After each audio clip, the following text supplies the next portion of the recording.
If you are new to Stable Diffusion, then this is a perfect video for you. Live render preview.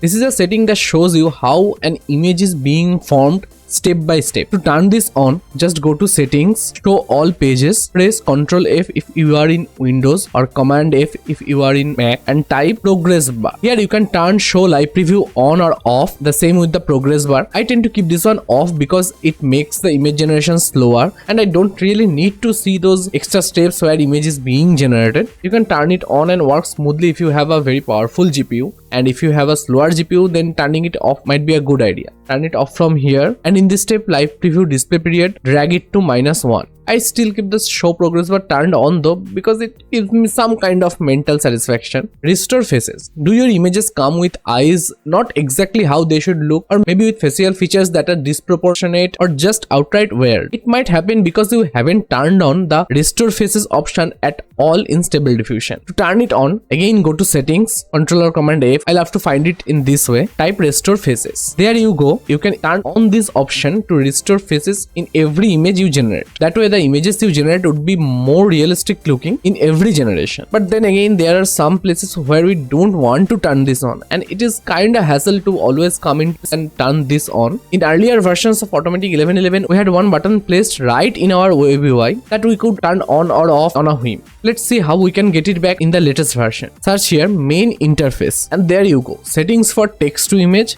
and settings for image to image. I'm going to type face_restoration. Click on this model. Next, just apply settings and reload the UI. Now we can see the restore faces button is back there. We can turn it on or off whenever we want. If we want to change the specific face restoration models, then we have to go to settings still. But this is very helpful whenever you are working. Actually, there are so many things that I can't really fit only in 5 points, and I wanted to make a larger version of this video, but I wasn't exactly sure that if people really wanted such a video. Let me know in the comments if you want to watch a larger video in similar format. Now moving on to the third point. Settings to automatically create prompt text files. Like in Midjourney, we have seen whenever we create an image, the prompt is always there. We can go back, copy the prompt, copy the seed, and generate the exact same image how much time we want it. But in Stable Diffusion, when you generate the image, the data is actually embedded in the video if the settings is turned on, but always trying to extract that data and using that is not a viable option. It would be best if we got a text file attached with every single image we produce that comes with the entire data.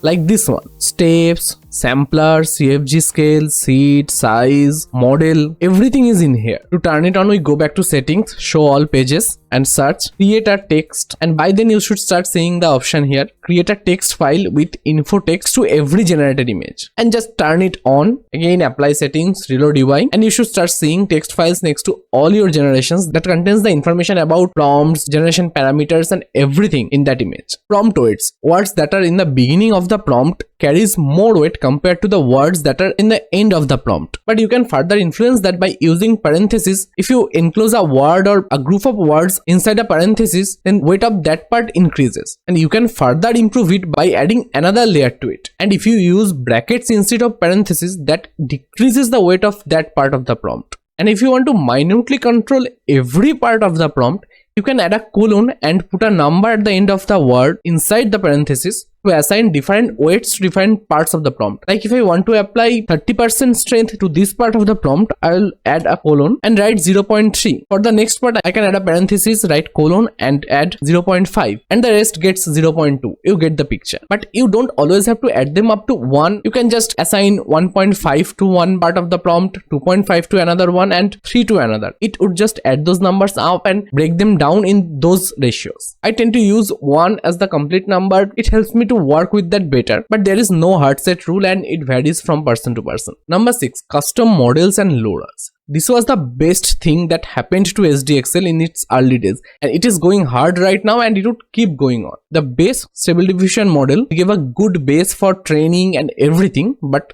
the image generation was not exactly up to the mark. Then came the community trained models, and CVTI took a center stage in that revolution. Kind people of the AI community all trained different models with different parameters, different sets of images, different purposes in mind, and that is what makes Stable Diffusion so versatile. Instead of trying to get a specific certain type of image from that base model by fine-tuning the prompt again and again and again and finally getting frustrated seeing that you really can't get it, it is best to search for a custom model or a custom LoRa for that application and use it from the get-go. And the best part is most of those are free. All of them used to be free, but now some costs a little bit of money, some are free. But it increases your experience by heaps and bounds. Who doesn't love a bonus? Bonus tip. Always keep your automatic web UI updated to get the latest features right away. Although you can do this by going to this folder and clicking this update button from time to time, but the best way to do this is create a command which searches for updates every time you launch Automatic 11.11 and updates the web UI right away without you having to manually do anything. To set up that command, watch this video right here.